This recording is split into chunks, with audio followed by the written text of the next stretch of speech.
I'm great. I want to. Great. Looks like we are live. All right. Yeah, we're live on the YouTube. Let's see if we're gonna pull up on the LinkedIn. I switched to a new email sending provider, and I don't think they sent all my emails. Oh, So if only two people show up, listen, it's a show for two people. they can Otherwise, answer so many questions. yeah, yeah. Cool. I'm down. All right. We are on LinkedIn. There's going to be a slight lag. Okay. Anybody who's here, please type in the chat that you can hear us. We can verify. All right. Looks like. Can you guys hear? Hey. Hello. Are we audible to the two people watching? Because active campaign didn't want to send all my emails. All right. They can hear us. All right. Nice. Hi, Shrirang. I hope I'm saying your name right. Thanks for joining today. All right. All right. All right. Okay. It's going to be a very intimate setting today. So I'm excited. Where's everyone calling from? Where's everyone watching from? Yeah. All right, Dina, thanks. All right. We can be heard. Oh, thank you. That was quite the guess, Shrirang. Dallas, Texas is in the building. All right. What else? Where's everyone from? Nigeria is in the building. Atlanta is in the building. All right. Where's everyone else from? Let's come on in here. Where are y'all at? Yeah. My guess. Like, where's the dream teams at? Where y'all calling? Oh, I thought you was talking to them. Well, I'm in Rockwall, Texas. Rock So wall. That y'all don't have a wall made of rock. actually, the in the city, close to the lake, there is a rock wall right there. I don't know if that's the reason they made the name or they just thought it was going to be cool, but yeah. Is that one word or two? Rock wall or rock wall? No, rock. It's all one word, rock wall. Oh. Oh, there's some really pretty pictures. Do you guys have a zoo? No, no. No, I see like exotic rescue, wildlife rescue, a picture of a tiger. I mean, they have like stuff like that around here, but the closest zoo is in Dallas. It's Oh, about 27, 30 miles away from here. oh yeah. Mm-hmm. Nice. Well, I'm tuning in from Mexico today, West Coast, Mexico. For those familiar with the West Coast of Mexico, it's about a 3-hour drive from Puerto Vallarta, Mm. if you want to say it not perfectly, but better. It's hot today here, guys.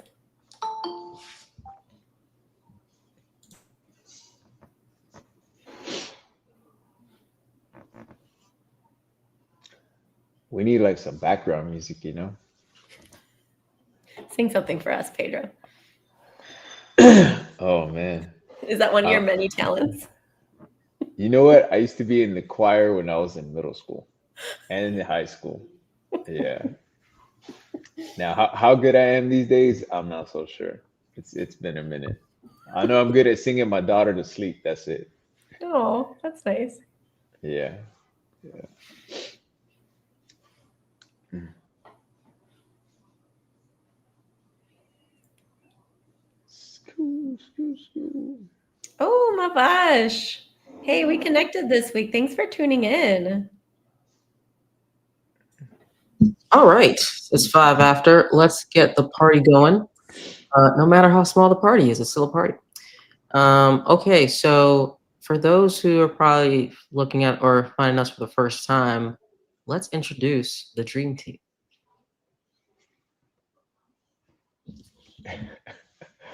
So once again, it is so good to be with Kadisha and with Emily. So I'm Pedro Zambrano. You see it on the screen. Right now, I'm working as a senior technical recruiter for a company out of Knoxville, Tennessee. Prior to that, I did recruiting for a good amount of time while I was in the Marine Corps before I retired in 2023. Uh, so, not very foreign from learning how to help folks as far as understand the direction of their future career aspirations, or just doing some coaching, counseling, mentorship conversations. And yeah, I'm excited to be here. It's always a blessing to be on the screen with Kadisha and with Emily. I'm the one who's always lucky to be able to join them, so I'm just glad to be here. Well, I would say that I'm the lucky one because I found the two of you when it was already up and running. And I feel like I'm so lucky to have been able to join the group now. I feel like one of the cool kids. So thanks for having me, guys. My name is Emily. I'm originally from Wisconsin. Let's see, background in higher education and did some tech hiring for business intelligence at Wayfair. It was Wayfair Berlin, so not US Wayfair, but had a lot of contact with the team in the US. And yeah, basically hired for data analytics roles in Wayfair.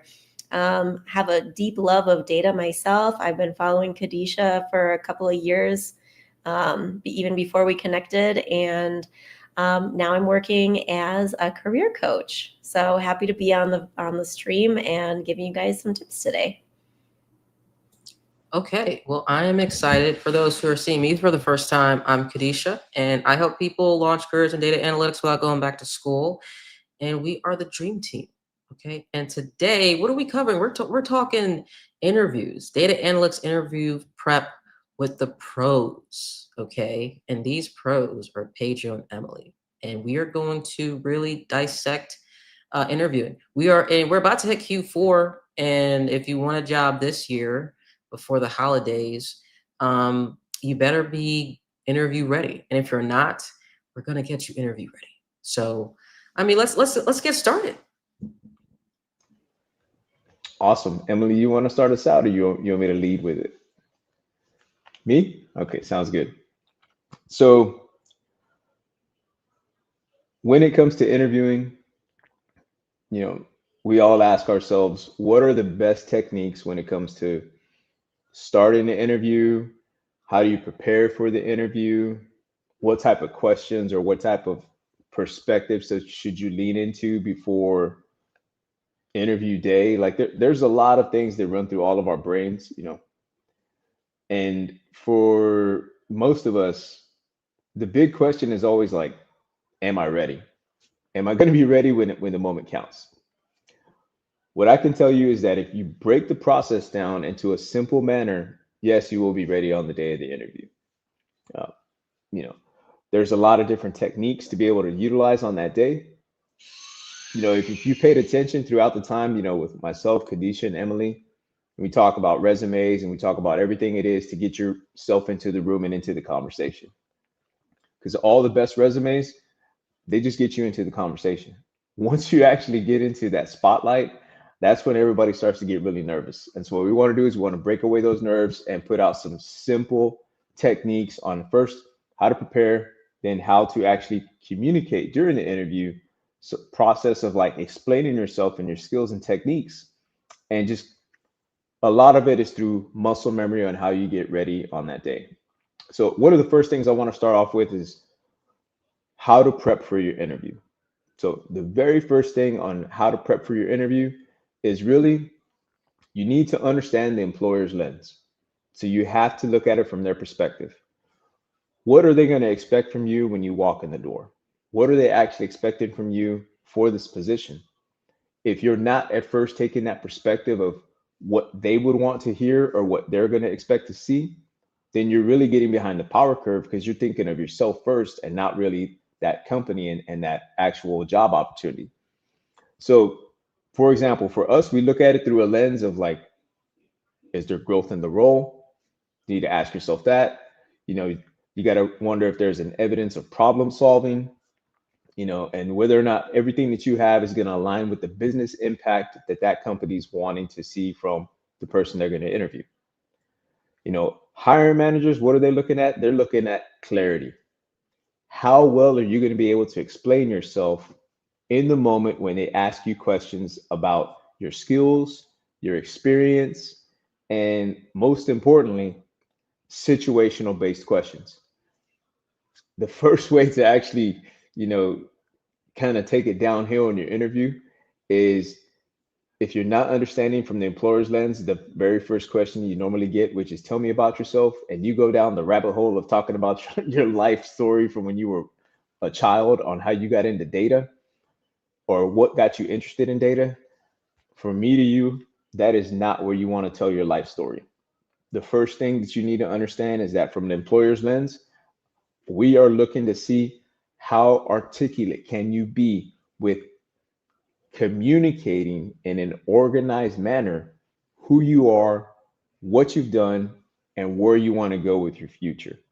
That is the number one thing that will make you feel confident at the beginning of your interview. And when done incorrectly, will immediately rob yourself of confidence because you feel like you ramble in the beginning of the interview. So a lot of the prep begins in understanding from the employer's lens, what are they wanting to hear? What should you be prepared to explain? And the majority of that can come from understanding the needs of some research of the company, of the job, what are the requirements, and more so, if they have preferences, do you meet any of the preferences that they're searching for in the beginning? That's my take on it as far as like doing the initial prep. There's some other pieces to it, but Emily, I know you did a lot of that for Wayfair, so I'd love for you to elaborate on that and kind of tell me from your perspective about the prep part. Yeah. So, Pedro, I think a lot of the things that you said resonated with me. One of the things was muscle memory. I feel like that is totally true. It is really important to be prepared. Yeah. So let's maybe just start there, the preparation part. When I was sitting in the recruiter's chair, really literally hiring for the type of roles that you guys, if you're in the data community right now, which I think most of you probably are if you're on the stream, I wanted to know a couple of different things. So I wanted to know, can you do the thing that you claim to be able to do on your resume? Number two, are you like a person that I'm gonna want, like, are you a sociable person? Like Pedro, what you said is absolutely correct. Like I need to be able to talk to you, especially in like a data role. Because I know that you're going to be having like internal clients inside the company, and you're going to be able to need to communicate well with them to get their requirements and be able to deliver and wrangle the data in a way that they're able to understand it. And then number three, and something that people can sometimes underestimate, is like knowing about the company. So when I was hiring for Wayfair, I was not hiring in Wayfair US. It was in Germany. And it was not really a known brand at that time. It was just, it was another e-commerce company, a place where you could buy furniture online, but it did not have the big brand recognition that it did in the US. So a lot of times, and you could always tell when people would give a canned answer. One of the questions that I, as a recruiter, would always ask as a screening question, so why are you interested in Wayfair? Just like that. So why are you interested in Wayfair? And then they would say, I like your company. You sell furniture.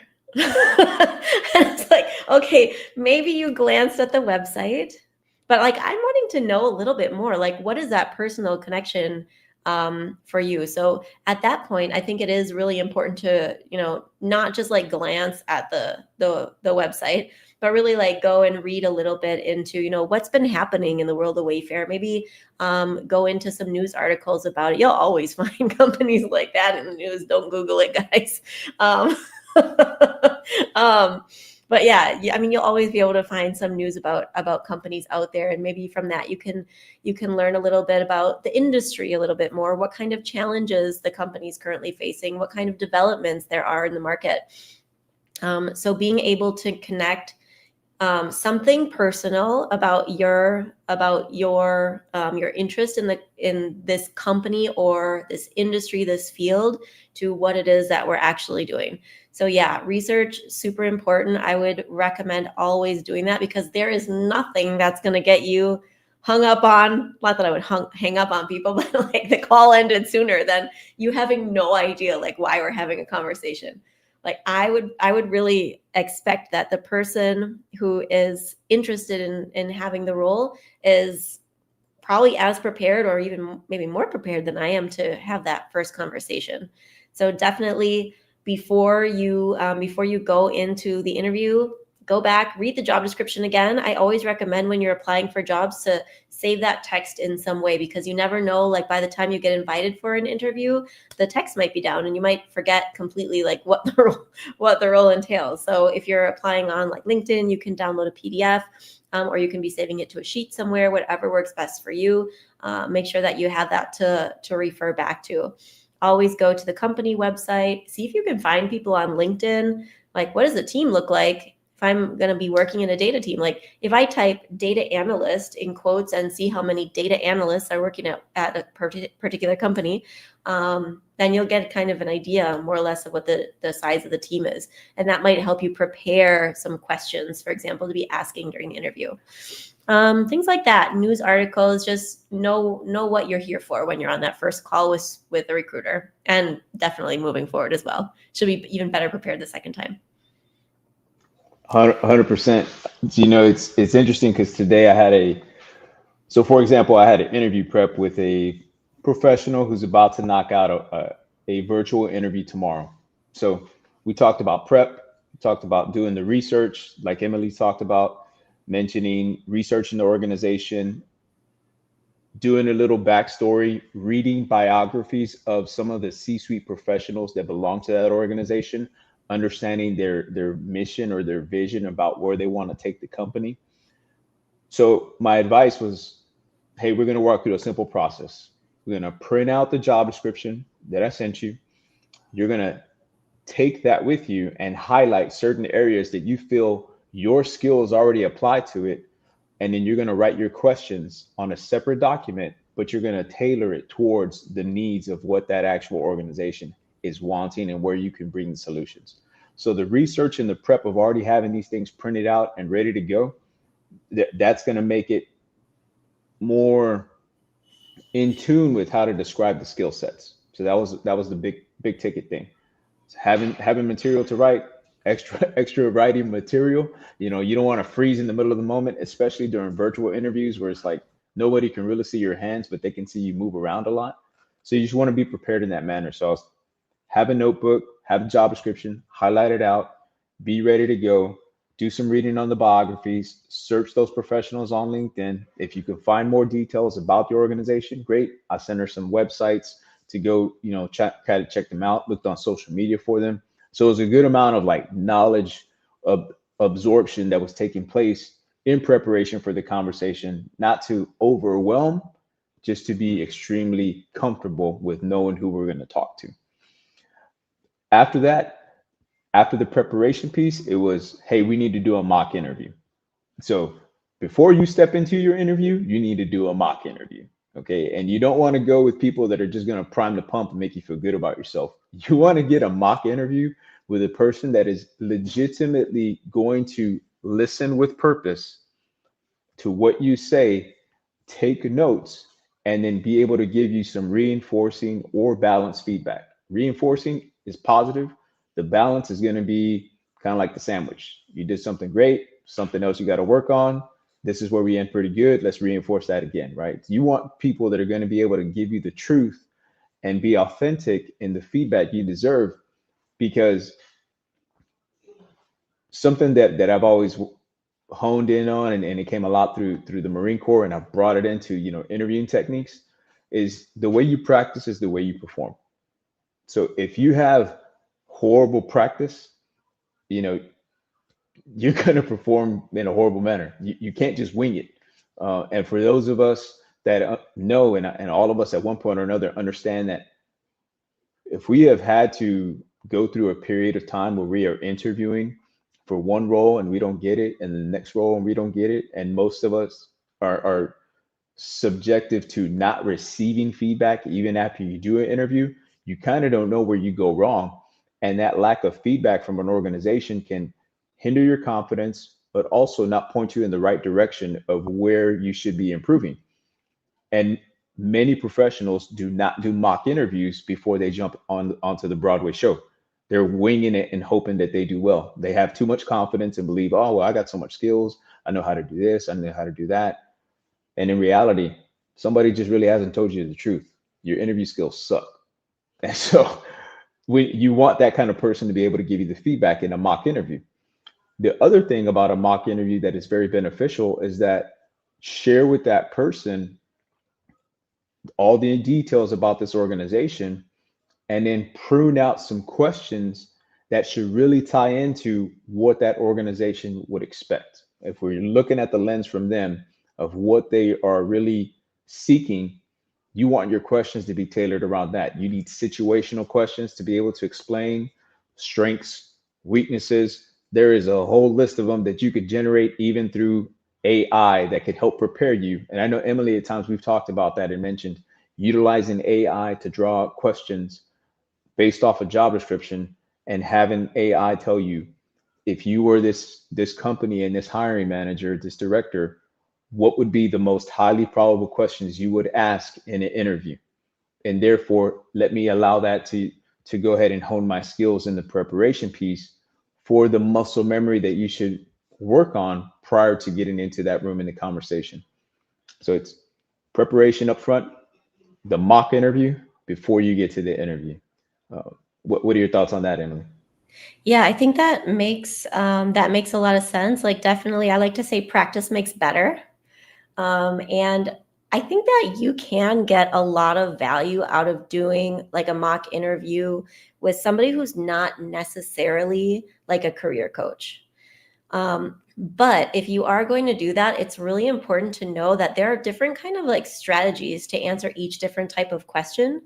And knowing those structures and like the way that you can get all of the information into your answer that the recruiter or the hiring manager is looking for, it's gonna really like help you in the process, because number one, you'll have a structured way to practice, and then number two, you'll already kind of go into the question knowing what type of information they're wanting to get out of you. So I would think that if you have that kind of strategy and that structure in your back pocket, you're not going to be as nervous when you actually go into the interview situation.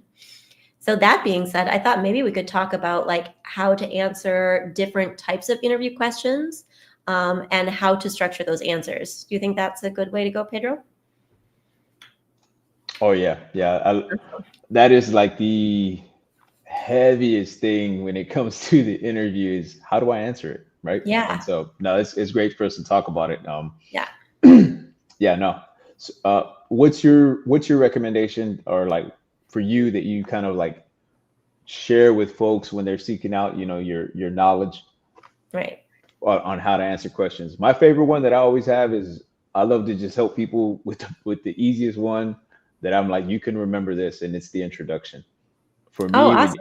when you knock out the introduction, um, the present, past, and the future, then you like organize yourself in a manner to where you're not running down the rabbit hole of life, right? Mm-hmm. So if I was to model that, for example, if I was to interview to join Kadisha's team as, a recruiter for her company, it would come across as, hey, Pedro, tell me about yourself.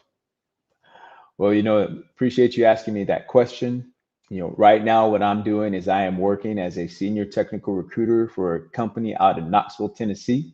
I've been with them for a year, and it has been so amazing engaging in all the wonderful conversations with folks from tech.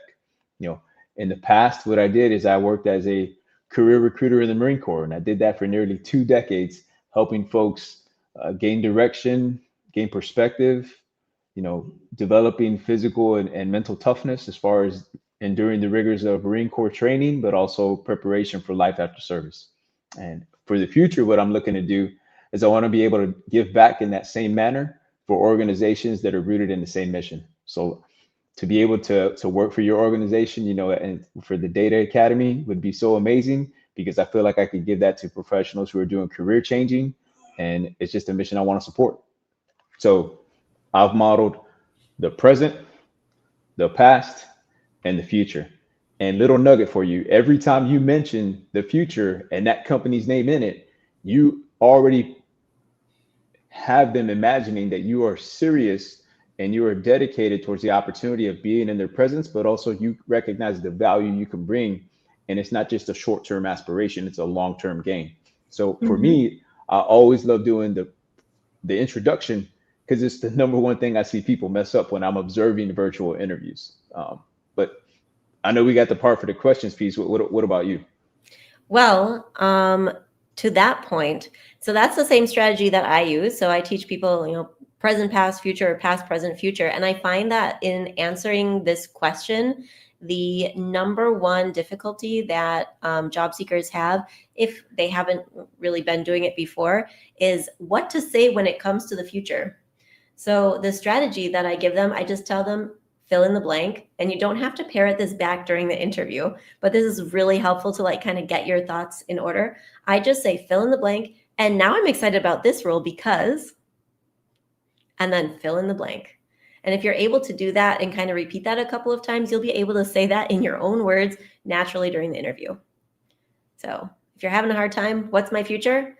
Now I'm excited about this role because, okay.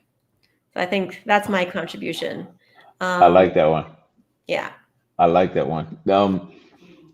So when it comes to the questions, right? So the one that really stumbles folks is the what's if you had one weakness, what is it? Tell me about your weakness. They know you're going to want to talk about your strengths. Most of the time, folks are not prepared to talk about their weakness. So for the weakness, you don't want to, because me as an interviewer, my favorite thing to say is, I'm enjoying our conversation. This is great. Obviously we're going to do, some deep diving into obviously the references that you provide. If we were to reach out to one of the references, what would they say is your biggest weakness? And all of a sudden folks are like, I don't know what to say, because they're going to call my past employer. So in essence, they begin to be very forthcoming about what the true weakness is. So whether or not you're going to have somebody be that savvy to put you in that little hurt locker moment to where you have to be truthful, you really want to talk about your weakness in a manner to where in your own brain, think of weakness as opportunity for improvement. Always change the verbiage into something that's positive, and then when you reply back, do the same. You know, tell me about your biggest weakness. One of the things that has really gotten me, and that I recognize as an opportunity for improvement, is the fact that I like to take on a lot of projects. I'm just extremely dedicated. I want to take a lot of ownership of whatever's brought my way. And that has been something to where I've had to learn how to improve on being able to share that with everyone else around me. And it's something that I'm continually working on, and I recognize it. And so I'm always seeking ways to improve from it. But that's for me, that's one of the biggest opportunities for me to improve, is just sharing the workload and just believing in my team. And so it doesn't come across as something bad. It's always something positive. Um, Mhm. so that's my take on it. How about yourself when it comes to Yeah. responding to questions like that? I think that the response that you gave is fantastic. And the way that I teach people to structure their answer is that I've identified a weakness. I've taken steps X, Y, and Z in order to overcome it. And now I'm able to do A. Oh, just picking some letters. And so now the result, or even now, I've gotten the feedback that, I've gotten the feedback that I'm handling these situations a lot better, whatever the case may be for you. So that's also something, Pedro, you got all of those points in there as well. And then for people out there who are listening, like, this is the structure. I've identified a weakness. I've taken these 3 steps to improve it, or maybe it's just 1 step. And after taking these steps for a few months, I got the feedback that, or I've been able to, I don't know, improve my time management by, I don't know, fill in the blanks, right? So that's how to answer the strengths and weakness question. I think that there's actually movement away from like this type of questions. I think like the biggest type of questions that, especially when you look at Amazon, I don't know how many of you guys are familiar with like Amazon's hiring practices right now, but like the absolute gold standard and the type of interview question that you guys will always encounter in interviews, especially in tech. The majority of people I work with are in tech, and Kadisha, you too. It's always the behavioral interview questions. Tell me about a time when you saved the world. Tell me about a time when you got a project done on a tight deadline, and then you have to come up with a situation. Hopefully not in that moment, because like Pedro said, I mean, you've done the work, you've prepared, you've already thought through a bunch of these situations that you can be talking about during the interviews because you know these questions are going to come up.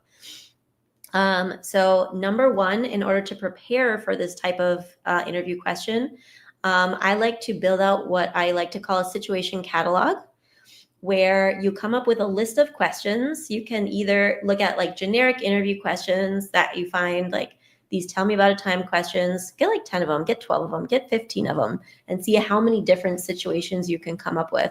And just practice answering those questions and make sure that you can answer questions with like different situations. You don't want to be always picking on the same situation, because sometimes there will be like different questions that you could answer with the same situation. But I would say definitely, have a variety of things to reach back on and like be able to share different stories with the interviewer, because you don't want to sound like, oh, I did this one great thing this one time and then that's it. Like I got nothing else. So like looking at questions like that, and even like Pedro said earlier, using ChatGPT to generate specific interview questions for you for a particular role. So you can do that by just like going to ChatGPT, being like, this is my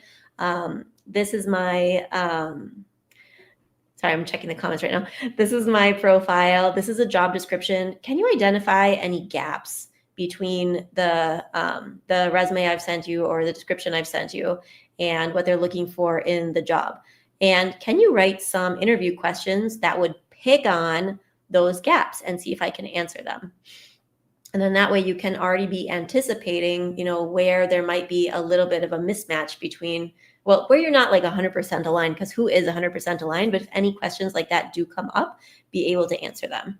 So I think that's like speaking to the preparation. And then, of course, there's also a structure and a strategy to be able to answer these questions effectively, which I'm sure a bunch of you have heard of, the STAR method, everybody's favorite method to answer interview questions. And Pedro, I see you nodding over there. Would you like to talk about the STAR method? I was gonna say, who knows the STAR method? You go ahead and drop it in the chat. Let's see how many people really know it. Oh, yeah. And Who knows it? no cheating. Don't go to AI or anything like that. Don't use your phone. Is there anybody who's unfamiliar with the STAR method? Maybe that's a better question. Yep, because all of a sudden, ain't no comments coming out. Okay, maybe we can just go into it. Do you want to talk about it? Sure.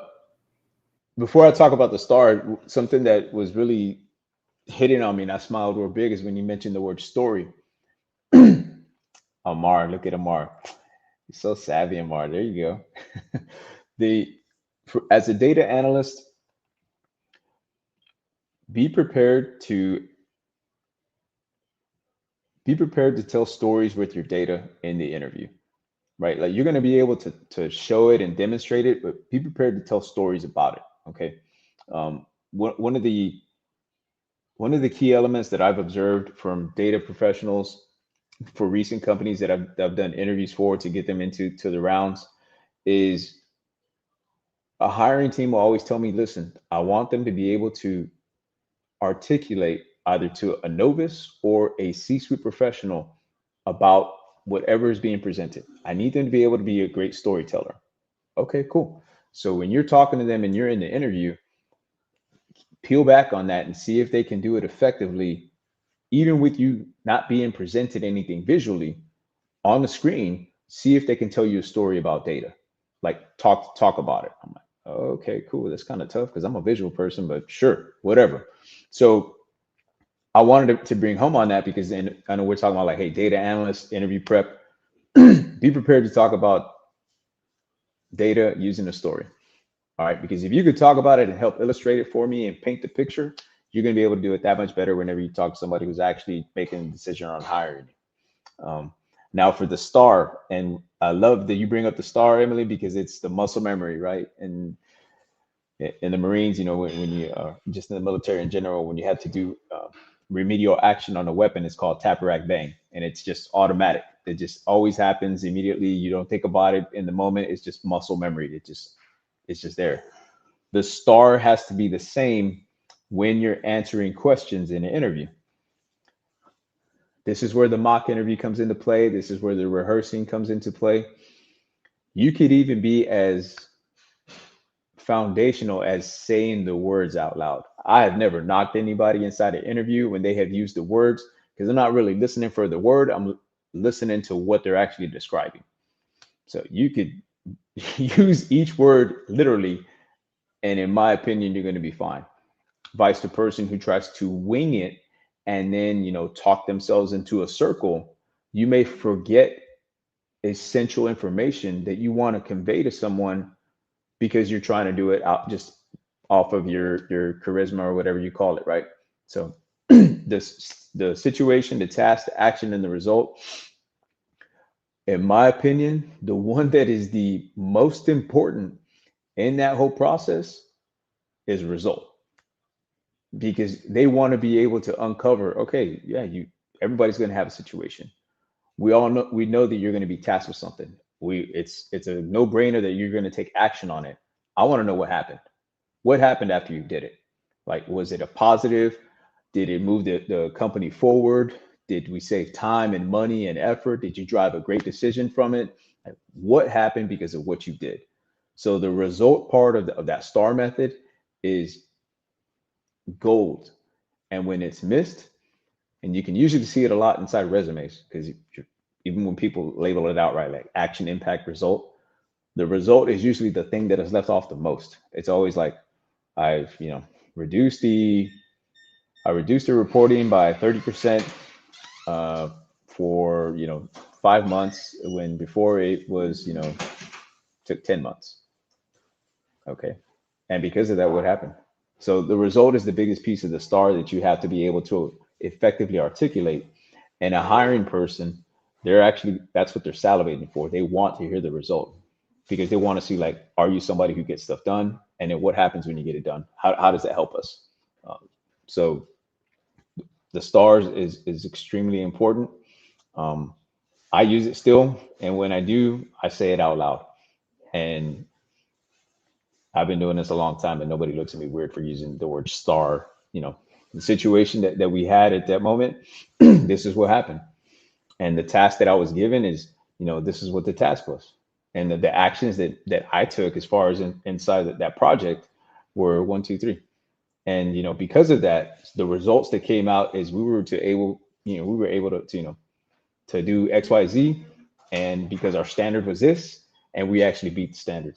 It's like, it don't take long. It's real simple.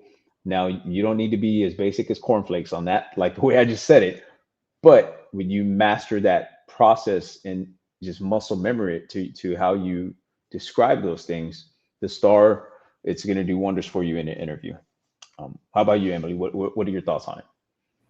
Yeah, honestly, I've never coached anyone to actually say the words out loud, but like I, as an interviewer, that never would have bothered me. And because what I'm getting from that is that you understand that there's a structure, you understand that there's a certain things that I need to get from you, and you're laying them out in front of me. So I think that's a really good idea, especially if you're having a hard time kind of like, drawing that out without using those particular terms. Absolutely feel free to do that.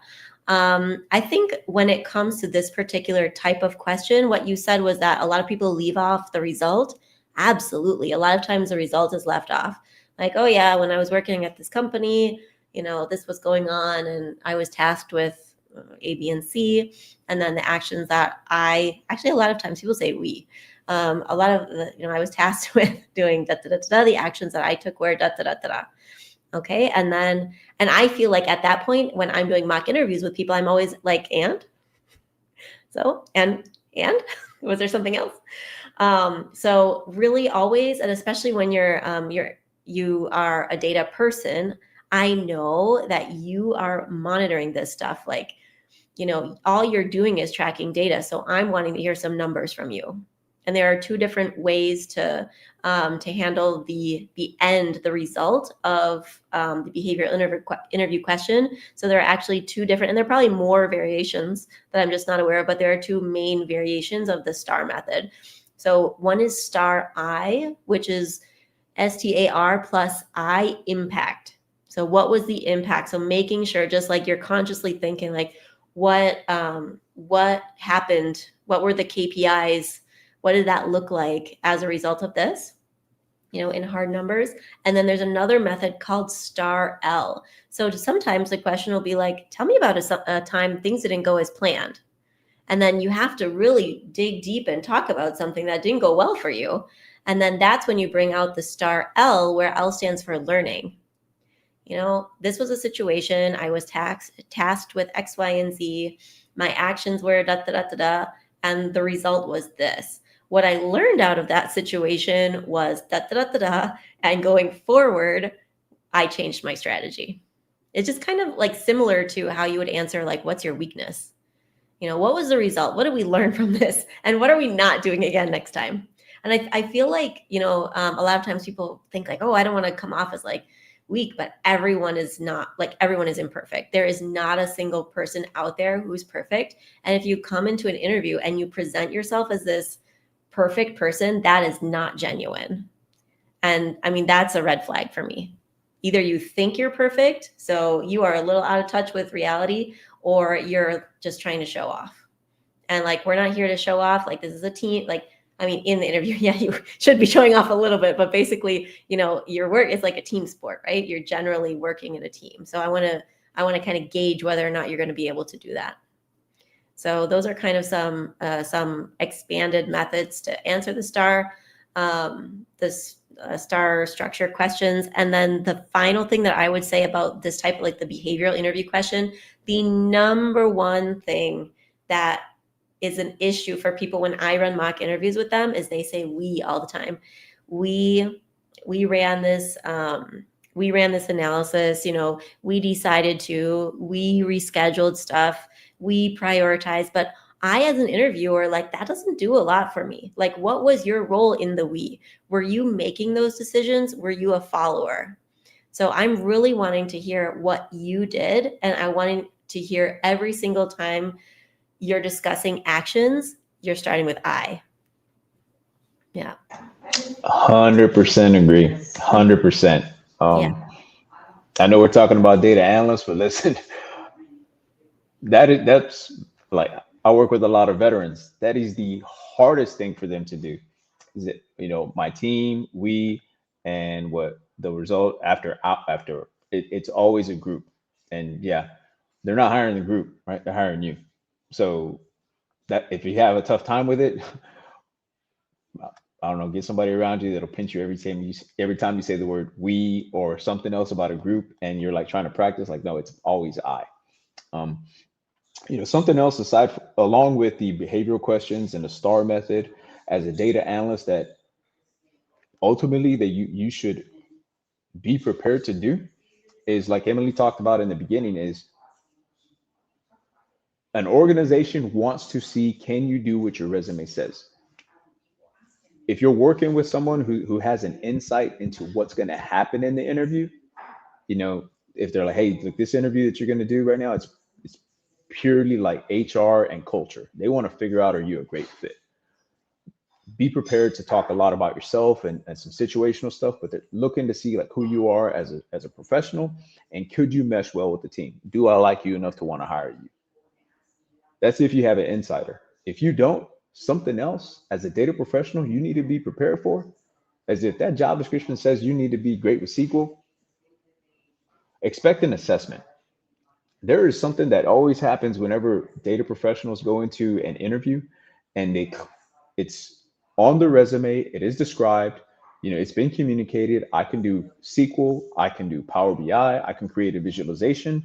I'm speaking from experience. I've had professionals who have this listed on the resume be provided an assessment. And for me, I will let you know ahead of time. But if you're doing this directly to a company and you have nobody giving you the inside scoop, and you show up and you are not prepared to demonstrate your skills, ability is not what you could do last week or tomorrow. It's what you can do right now. It's performance on demand.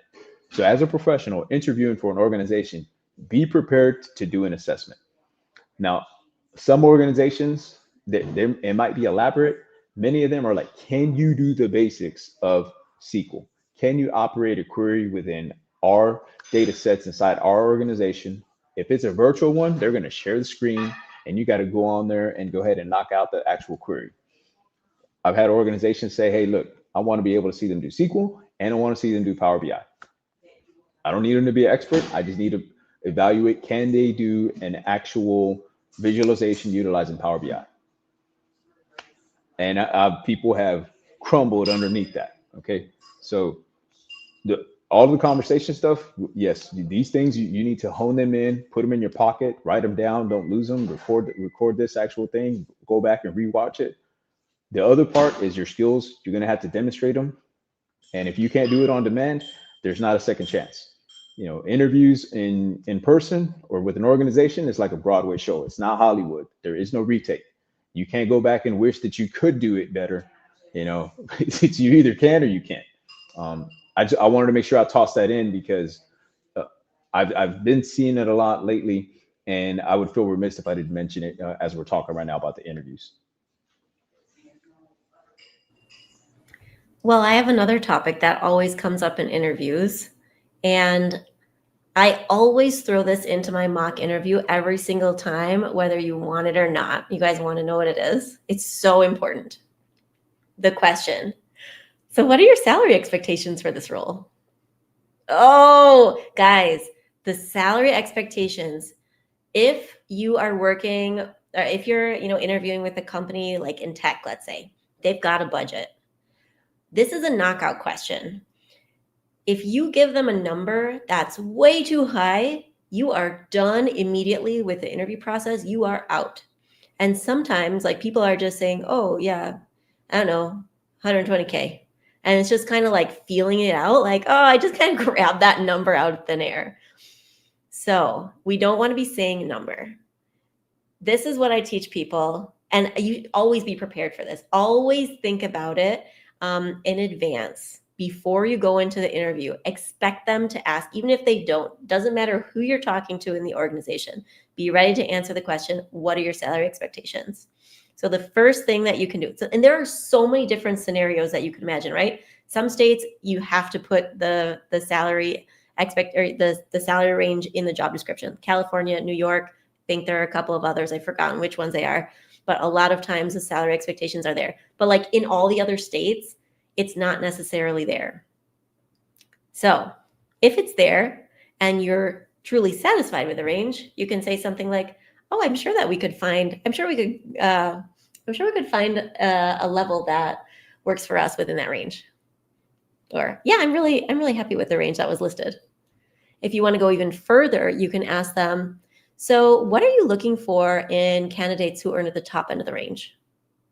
And just be quiet, make them talk. Don't talk at that point, because whoever says a number first loses, which I think is why now in a lot of states it's actually required to have that range listed. So that's if there's a range. If there's not a range, turn it back on them and ask. So they're going to say something to you like, so what are your salary expectations for this role? And you're going to say something like, oh yeah, that's a really good question. What's your budget? What's the range that you've budgeted for the role? And then you're literally just going to shut up. Just be quiet. Don't say anything. Even if it gets uncomfortable, just hold it. Wait. Because if you say a number first, guys, if you buckle, I guarantee you are costing yourself money. Pedro. See, I wouldn't even go into I always know the salary range before the interview. I always tell, ask the recruiter. I don't want to have that conversation with the hiring manager, the first time anyways. But I'm not going in there without knowing what the salary range is. I don't know. I feel like that's going to be catching me in the corner or something like that, So, Mm. um, So are you saying then that if there's no salary range and the recruiter doesn't bring up the salary, that you would bring it up? oh no, I'm asking. Yeah, I'm asking a recruiter like the first Hmm. time they call me, what's the salary range? Like, I'm not waiting. Like, tell me what it is that, so we can like save time. So, Well, you see, guys, Kadisha wakes up with her boss pants on every single day. It's I love that. Because I feel like there's a balance in between it. Yeah, like, yes, the person that's supposed to be like doing the evaluation, they're like, oh, what's your? Because I mean, it's like, hey, what's your what's your salary range you're searching for? Well, if you don't mind me asking, what's the budget for the range? Before I even do that, and I'm looking at a job description. I do it a lot now. Um, Somebody told me like, listen, before you bring up anything or hear anything about money, research to see what the market value is for that position in that city, right? Because there's a market value that belongs all over the US, but every city, based on the cost of living, is going to determine the rate of what the budget is of what that market value is for the role. There's a high end, there's a low end, and then there's a in between, right? So knowing it before you get into the conversation, and someone's like, oh yeah, this is the range, or yeah, well, this is how much they're working with. Okay, well, that's great. So that range right there, that's a that's on the low end right there. So it looks like they must be hurting for people. No, they're not. I mean, the market value for that range is at this level right here. And so it's just me asking, so, oh, well, one of the biggest red flags, oh, they're just saving room for growth. Major red flag. If you ever talk to anybody and they say, oh, they're saving room for growth, red flag, yo. They're gonna start you at a at a low level price because they want to use and abuse you, right? It's a room for growth. Ain't nobody got time to room to grow. You know what I mean? Like save that for somebody else, okay? Um, but the salary thing, what is the budget for this role? What is a high level professional? What does a high level professional earn at this role? Like, what does it look like for your company? What is your top level professionals? This this role seems like it's a fit for them. So what are they earning? Right? Like, how are you taking care of them? Whatever it is, like Emily says, I love the fact that it's like just shut up and just stare, because people get extremely nervous when you just stare at them and just smile. And I So figured that's what you did a second ago when you were just like quiet. I was like, yeah, I'm getting nervous already. Exactly. So I love that you said do your research. That's absolutely right. So if you are going into an interview, definitely part of the preparation for the interview, I can't believe that I forgot that before, is like go on Glassdoor, see what salary ranges are, filter for not only your location, years of experience, you can also filter for industry.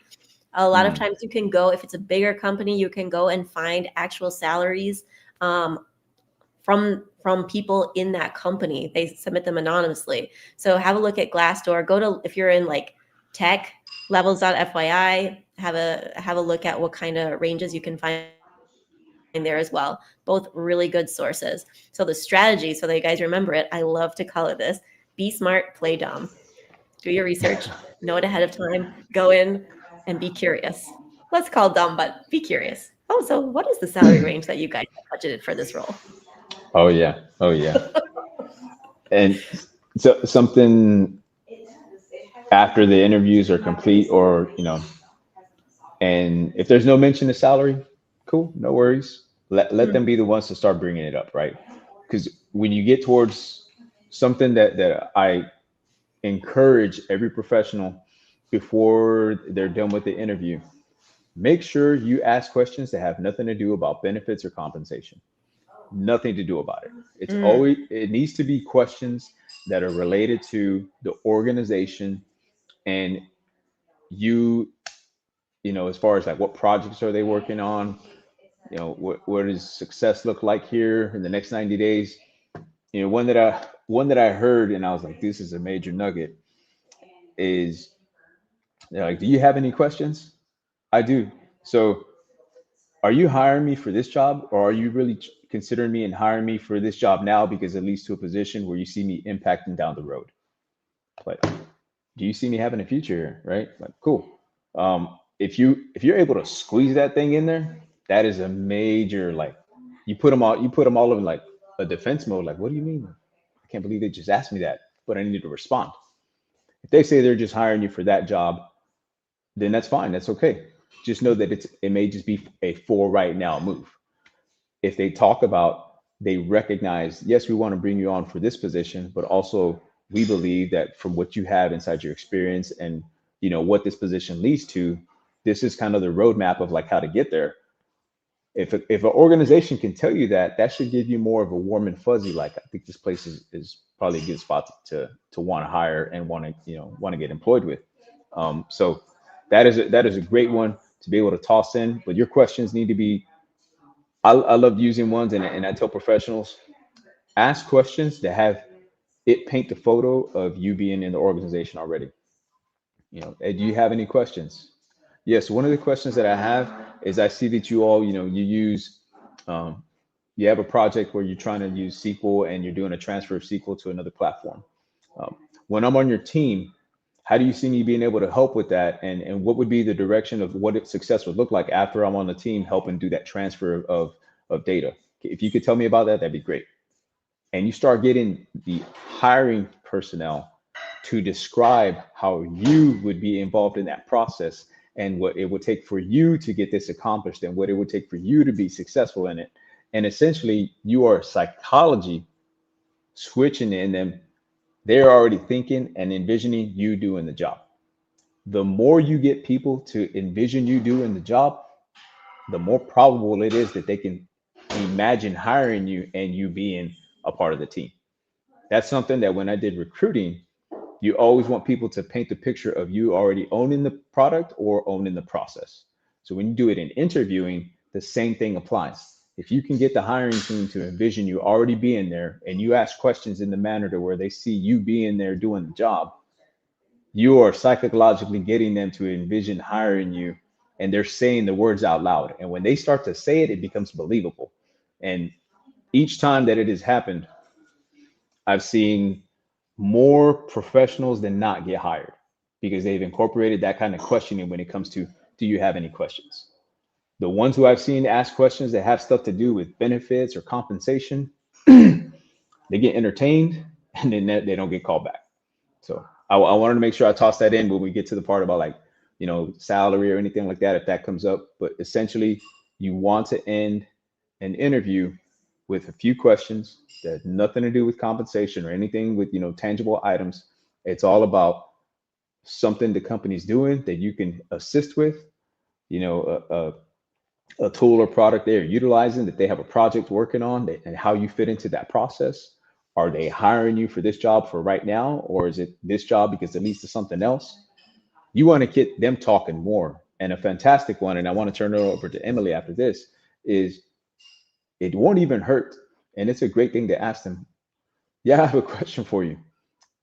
What do you think is great about working here? If you could tell me about, like, how you've enjoyed, being a part of the team here and describe the culture to me, that'd be great. I'd love to hear about it.